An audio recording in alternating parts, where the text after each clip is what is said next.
Bueno, muchas gracias. ¿Sí me escuchan? ¿Sí me escuchan? Un saludo muy especial, un abrazo muy especial, sincero, a la doctora Clara López Obregón, a mi colega Álvaro Cardona.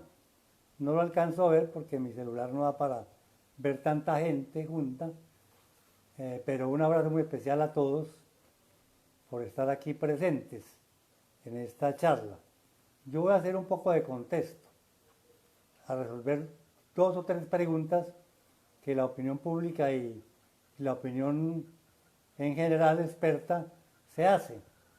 Y es cómo estábamos antes de la pandemia y si estábamos en capacidad, sí o no, el sector salud de afrontar la pandemia.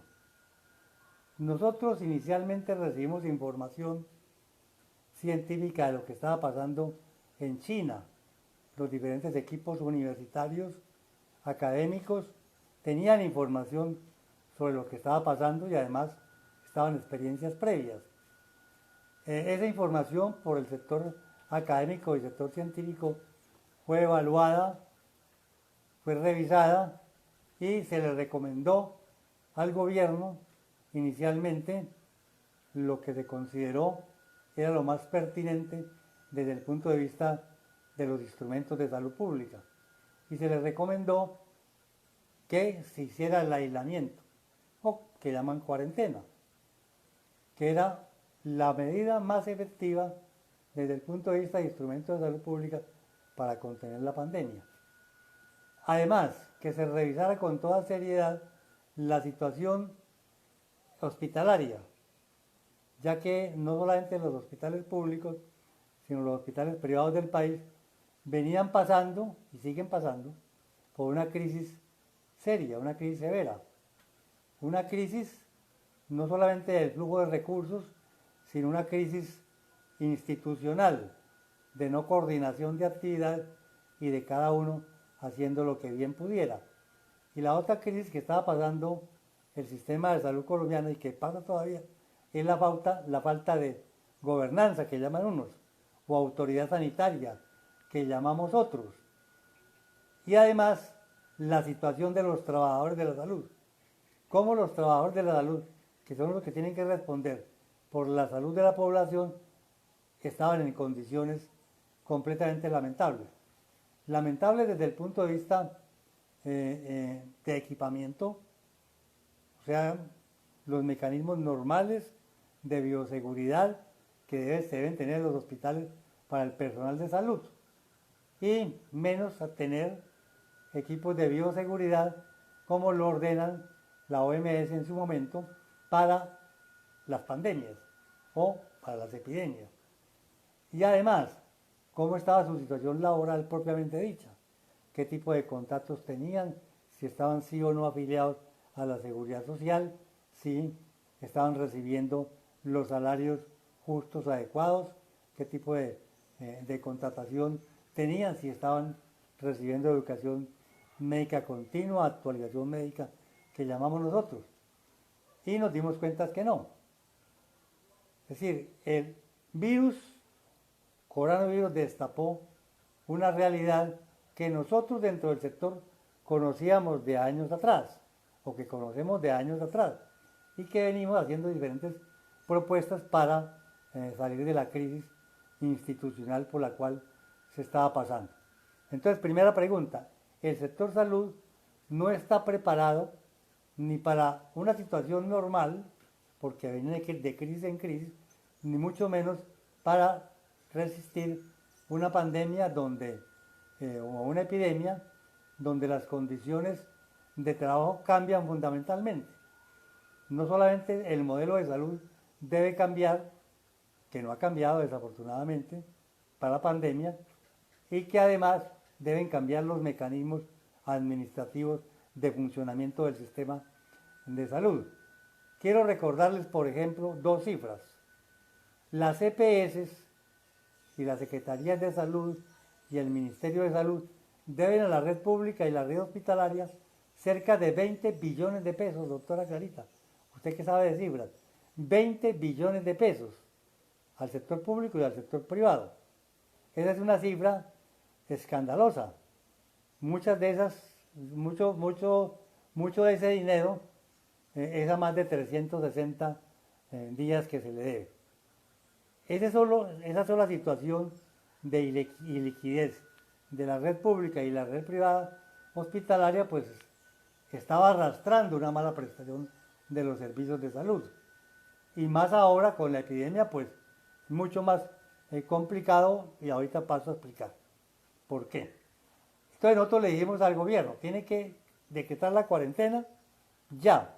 Se demoró 2 semanas. Tiene que cerrar el aeropuerto ya.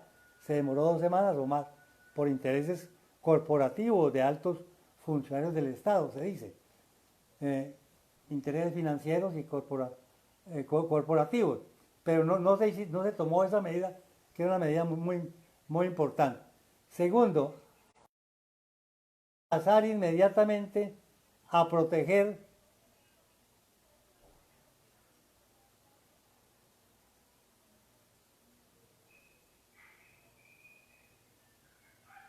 hay que pasar inmediatamente a establecer los mecanismos de protección al personal de salud. ¿Qué dijimos nosotros?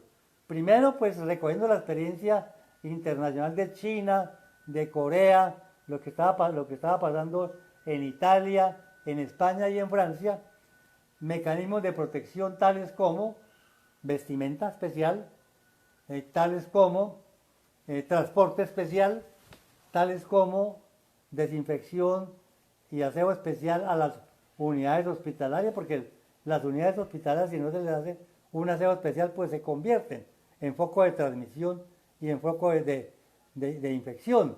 Hay que pasar a eso inmediatamente. Hay que establecer zonas especiales de aislamiento en las unidades hospitalarias, con personal especializado, estable, que sepa tratar en un momento determinado y manejar los protocolos de los pacientes que vengan sufriendo o que estén sospechosos de estar padeciendo la enfermedad.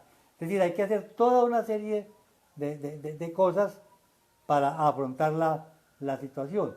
Y hay que definir el tema laboral. ¿Qué es? Que hay gente, trabajadores, que les deben 5 o 6 meses de salarios.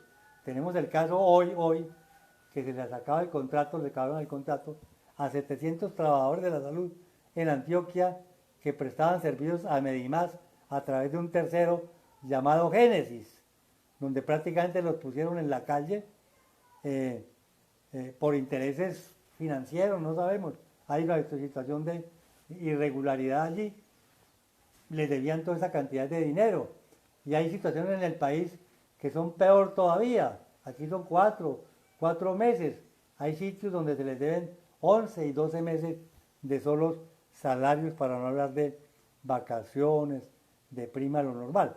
Y los contratos basura, que nosotros llamamos, que recuerde bien, doctora Clara, de cuando usted estuvo en el Ministerio del Trabajo, yo le insistía mucho que había que tratar de impulsar, acabar con la tercerización y con la intermediación laboral, que en el sector de la salud es supremamente preocupante, porque el 80% o más, en una encuesta que se acaba de realizar por parte de la Federación Médica Colombiana, conjuntamente con nosotros, ese personal no tiene ningún tipo de estabilidad laboral. Tienen contratos basura, que llamamos nosotros, contratos de prestación de servicios, contratos a término fijo, contratos a través de corporaciones, a través de asociaciones, a través de falsos sindicatos, es decir, contratos sin ninguna garantía de orden laboral. Y más grave todavía, sin seguridad social, sin salud, sin pensiones y mucho menos sin estar afiliados a riesgos profesionales. Por eso nosotros entramos en una confrontación abierta con el gobierno y le hicimos múltiples propuestas. Por ejemplo, la propuesta de que todos los recursos de las ARLs, o sea, de las administradoras de riesgos laborales, fueran al fondo común que creó el decreto 444, si no estoy mal, que crea el fondo para la emergencia social y económica, fondo que nosotros compartimos que se hubiera creado, para que esos dineros vayan allá y hacer más expedito enfrentar la crisis desde el punto de vista financiero. Entonces, que todos esos recursos fueran allá para que se hiciera una gran compra nacional gran compra nacional de elementos de protección para todos los trabajadores de la salud del país, independientemente del tipo de contrato que tuvieran. Después arreglarían las cuentas con las ARL, después arreglarían las cuentas con los empleadores, después arreglarían las cuentas pasada la epidemia, la pandemia, con las diferentes secretarías de salud. Esa medida no se hizo, se sacó un decreto simplemente autorizando el 7% de los recursos de las administradoras de riesgos laborales para que compraran algunos implementos de protección personal. Pero además la propuesta nuestra tenía el objetivo de compra única nacional de reactivar la industria textilera nacional, en el caso concreto de Antioquia y en el caso concreto de los fabricantes de gafas, delantales, cosas de esas que se necesitaban, se ayudara a reactivar sectores que ya estaban fuera de la pandemia, que estaban produciendo de la industria nacional ante los problemas internacionales de escasez de elementos. No se nos paró bolas, no se nos hizo caso, y en cambio sí se autorizó utilizar algunos recursos de promoción y prevención que están en las Secretarías de Salud departamental y municipal, con el alto riesgo que hoy se está viendo, y lo advertimos, de que los alcaldes y los secretarios de salud, algunos no todos, hicieran mal uso, como tradicionalmente lo han hecho, de los recursos. Y hoy tenemos que no se sabe dónde están los recursos, ni quién se han utilizado, a pesar de los controles ciertos que está haciendo la Contraloría General de la Nación para la revisión de esos recursos. Otra medida especial que nosotros propusimos para mejorar la situación hospitalaria era inmediatamente que parte de la unidad de pago por capitación que se le entregaba a las EPS, o sea, el 50% de esa unidad de pago por capitación, se girara directamente del ADRES, de la administradora de los recursos nacionales, a los prestadores, sin pasar por la EPS.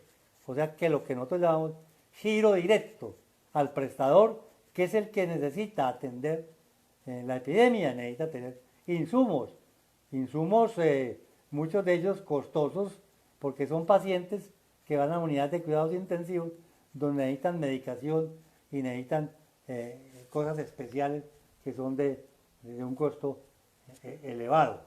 O sea, esos pacientes que llegan o hay que poner en unidades de cuidados intensivos son pacientes de un gasto en medicamentos e insumos.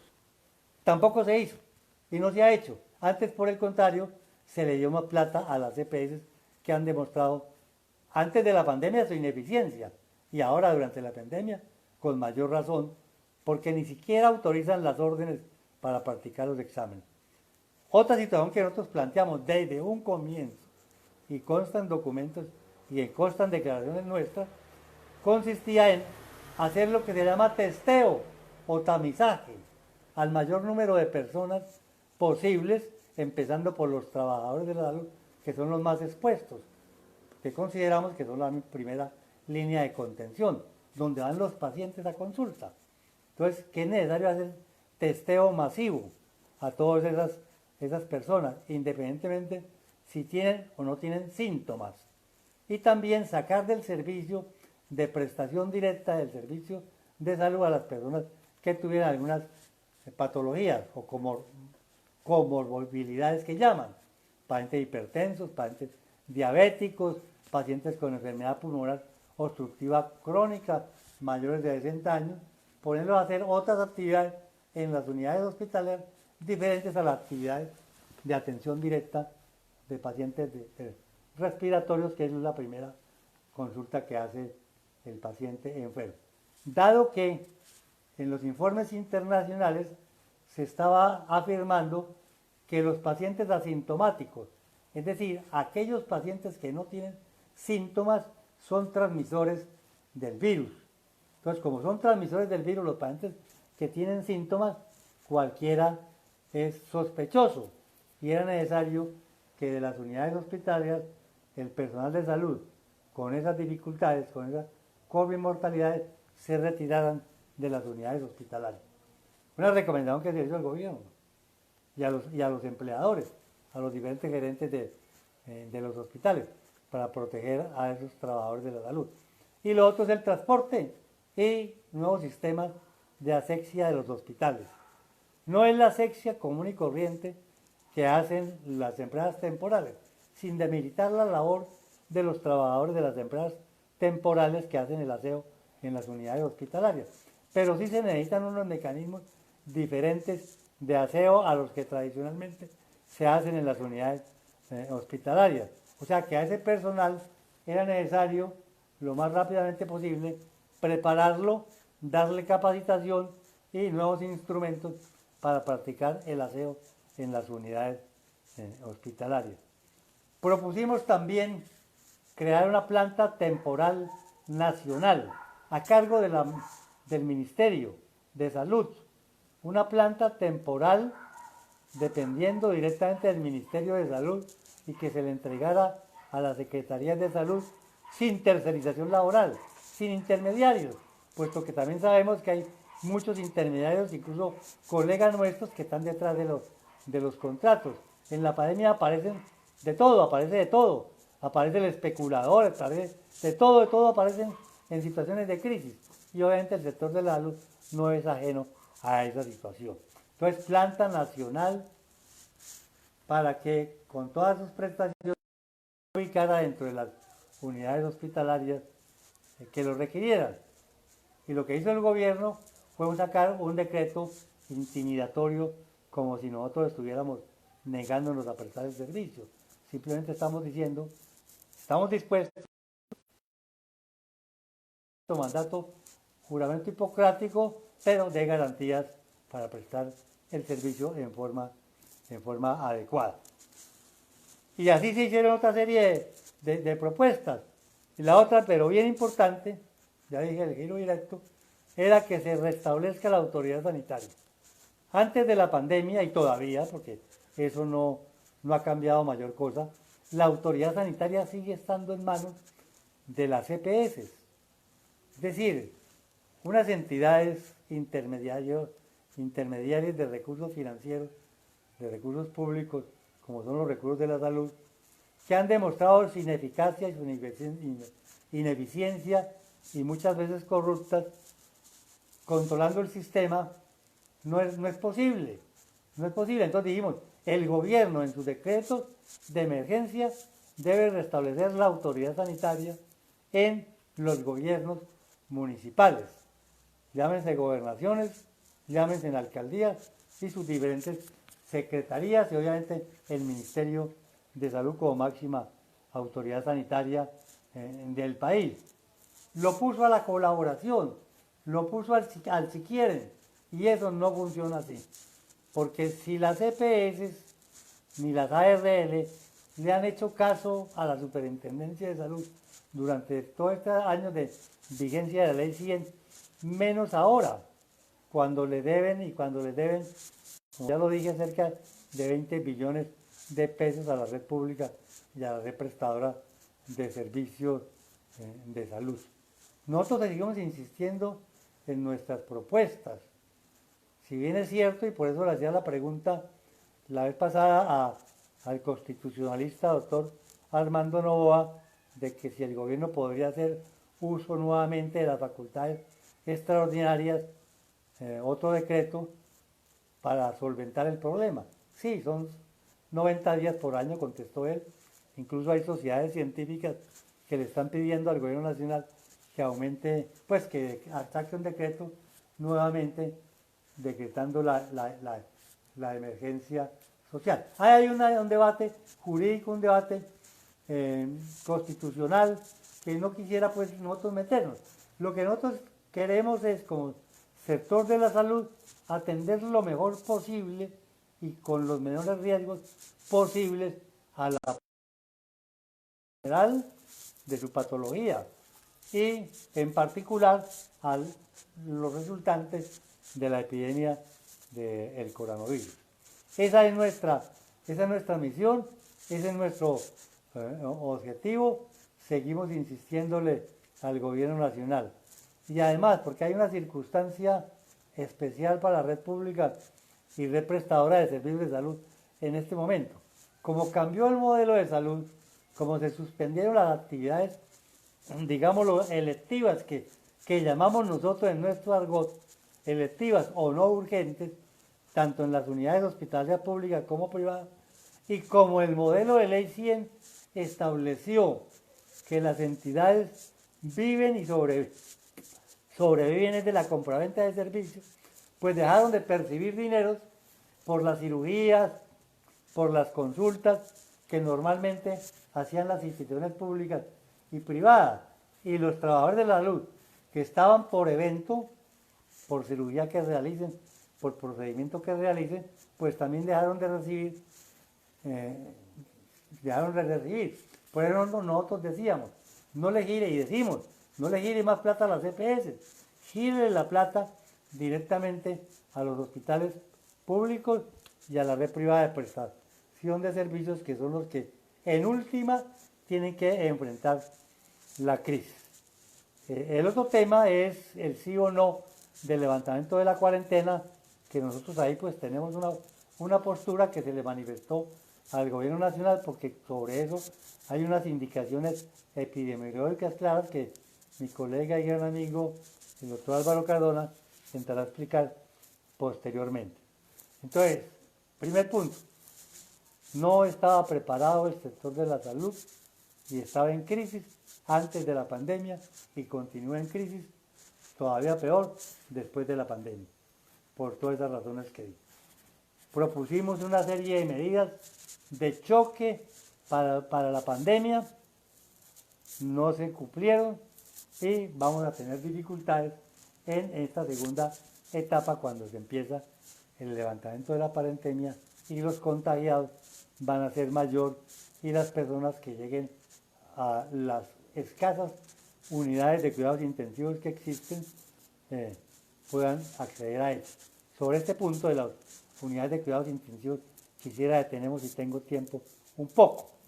Generalmente las unidades de cuidados intensivos están en las grandes ciudades y en las pequeñas ciudades. Solamente, por aquí tengo un dato reciente que me dieron para que nos demos cuenta de la magnitud del problema de las unidades de cuidados intensivos, que se van a necesitar cuando los pacientes entren en crisis, en mayor crisis, que no hay otra alternativa para salvarle la vida, sino conectarla a unos aparatos que están ubicados en unidades de cuidados intensivos.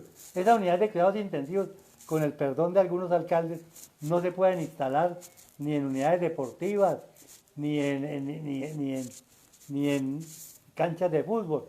No, están equivocados, eso no es así. Pero el dato que quería darles es lo siguiente: solamente 112 municipios del país, solo 112 municipios del país tienen hospitales de segundo nivel.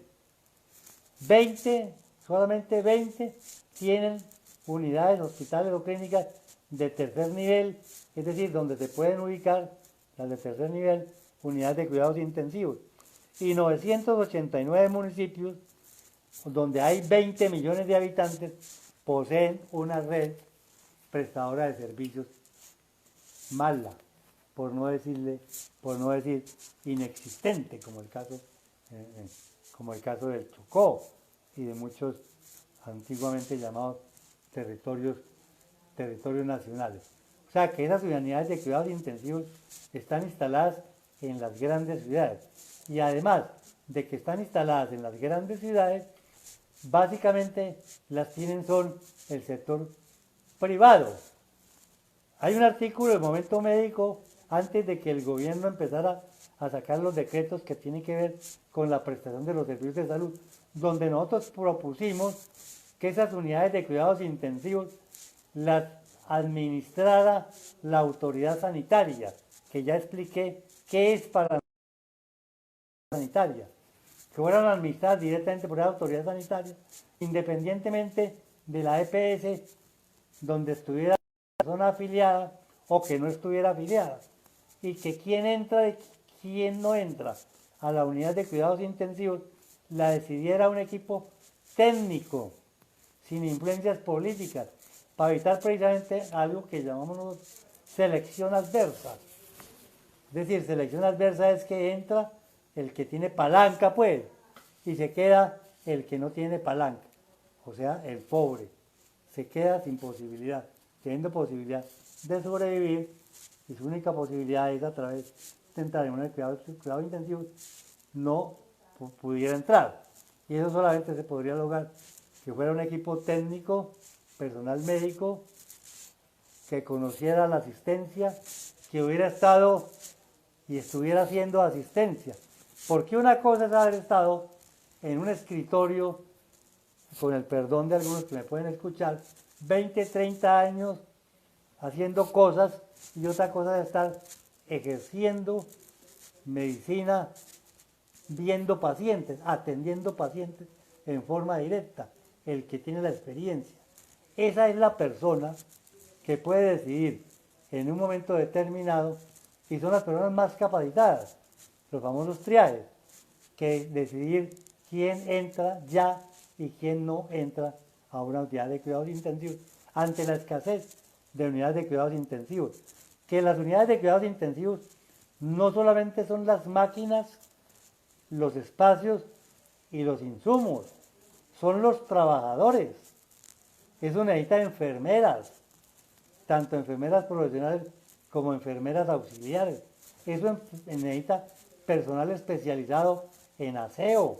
Eso necesita médicos internistas, necesita médicos anestesiólogos, médicos infectólogos, es decir, un equipo especializado. La pregunta es, ¿dónde están? ¿Dónde están capacitados? ¿Y qué tipo de contactos tienen? Y le hemos pedido entonces al gobierno, en las diferentes discusiones públicas, que nos diga dónde están, que nos dé un inventario de ese personal de salud, porque si no existe, hay que buscar el mecanismo de cooperación internacional que pueda dar posibilidad de eso. Pero ni siquiera el gobierno nacional, ni los gobiernos departamentales tienen ese diagnóstico. La pregunta es, ¿por qué no tienen ese diagnóstico? Que es muy simple, muy fácil resolverla. Es porque han estado durante la vigencia de la Ley 100 de 1993 encargados de solamente y exclusivamente de la parte financiera del sistema, de lo que llamamos nosotros la medicina gerenciada, que no es otra cosa sino la compraventa de servicios que otros llaman el negocio de la salud. Han estado dedicados a eso. Y la autoridad sanitaria, como ya lo dije, se le entregó al intermediario financiero que se llama EPS, o al intermediario o tercerizador laboral. Entonces, esa ausencia de la autoridad sanitaria hoy es completamente visible. Entonces, todos los problemas estructurales que llamamos nosotros de la Ley 100 de 1993 se hicieron visibles por la pandemia. Alguna cosa positiva tenía que dejarnos. Es decir, las crisis en general dejan algunas cosas positivas, y sobre la base de esas crisis y el caos es que hay que reconstruir las cosas que están mal hechas. Y es ahí donde nosotros tenemos la propuesta, con base en los principios establecidos en la Ley Estatutaria en Salud de origen ciudadano de la sociedad civil, que podemos hacer un nuevo modelo de salud que realmente dé fe y se ponga al mando de garantizar el derecho a la salud de la población. Sin entrar, porque creo que es otro espacio o otro momento de lo que deben ser los determinantes sociales en salud, que se visualizan mucho más en épocas de pandemia. Ya hablaban de la bandera roja desde Soacha y de otros municipios, en Medellín también. La gente salió a reclamar su alimento básico, con un dato impresionante. En la ciudad de Medellín, pónganle cuidado, en algo importante que hizo la alcaldía de Medellín, y es abrir una comunicación con la ciudadanía y pedirle a la gente que dijera si necesitaba sí o no comida. El 71%, póngale cuidado, Medellín, el 71% de las familias de Medellín le dijeron al alcalde de la ciudad de Medellín que necesitaban apoyo desde el punto de vista de la alimentación. Entonces, las medidas de protección social que se llama, que son complementarias a la seguridad social y muchas veces más importantes, como son agua potable, instrumentos básicos, alimentación, vestido y recreación, la gente estaba reclamando. Y el gobierno hasta la fecha no nos ha dicho qué ha hecho y qué ha hecho con todos los dineros.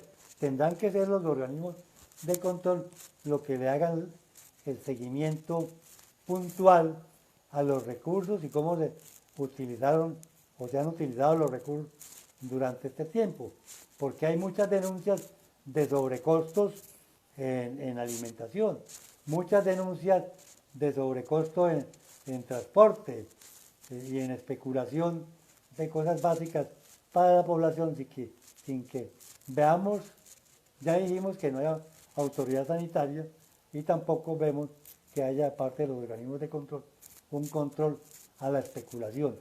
La especulación y el acaparamiento, que otra de las preguntas que yo le hice al doctor Armando Novoa, o no cumplir con lo de ley en cuanto a elementos de protección, son motivo de negligencia y son motivo de ser investigados por la Fiscalía General de la Nación, sí o no, y son causales disciplinarios ante la Procuraduría o son causales de dolo ante la Fiscalía. La respuesta que me dio el doctor Novoa es que acaparamiento de alimentos y acaparamiento de otras cosas sí pueden conducir a dolo. Y eso está pasando hoy en muchos municipios del país. Y obviamente las grandes ciudades no se escapan a ello. Espero, hay muchas cosas de qué hablar sobre el modelo de Ley 100, cómo se montó un modelo sobre la base de transferir recursos públicos a intermediarios financieros, que lo que hicieron fue capturar recursos públicos, hacerlos rentables, mejorar su tasa de retorno, que llamamos, es decir, su tasa de ganancia, en contra de una cosa muy importante, que es la vida de los ciudadanos y el derecho a la salud. Espero con esto dar algunas ideas que nos ayuden a tener un mejor conocimiento de qué es lo que está pasando y qué es lo que está por venir.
Generalmente no, generalmente son los hospitales de tercer nivel, o sea, donde están ubicados 20 municipios del país, 20 municipios. Se habla de que son como 5.000 UCIs en el país.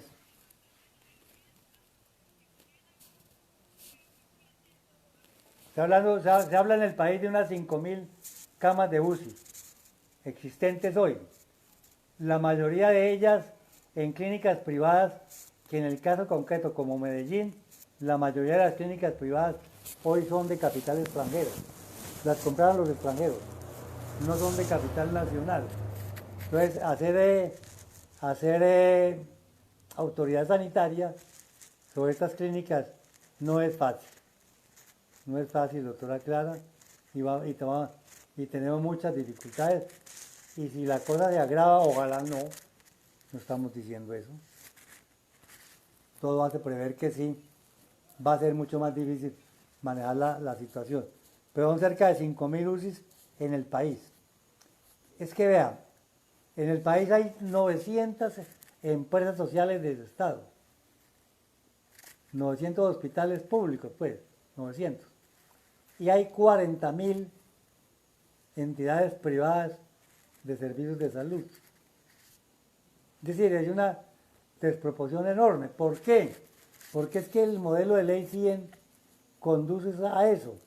Incluso las ESES, hoy hospitales llamados ESES, Empresas Sociales del Estado, la propuesta inicial de ley 100 y el doctor Juan Luis Londoño era de que desaparecieran como entidades públicas en un proceso de selección en la competencia regulada, que en la teoría de Juan Luis Londoño era prácticamente que todo el sector fuera manejado directamente por el sector privado, estilo americano, que ahí vemos las consecuencias. Y la consecuencia de todo lo que está pasando, el desmonte de la salud pública y el desmonte de la red y de los estados de bienestar y de la red pública hospitalaria en el mundo, se está viendo ahora. Por eso es que no es solamente Colombia, es en todas partes. Es decir, los italianos hace rato desmontaron los servicios de salud pública, lo mismo que los franceses, y los españoles sí que peor. No es solamente la indisciplina, sino que la salud pública quedó en las facultades, y lo podrá corroborar el doctor Álvaro Cardona, que fue decano de la Facultad Nacional de Salud Pública. Se dedicaron a hacer contratos de auditoría con las secretarías de salud y a formar gerentes hospitalarios y no líderes políticos sociales, que es la función de las facultades de salud pública.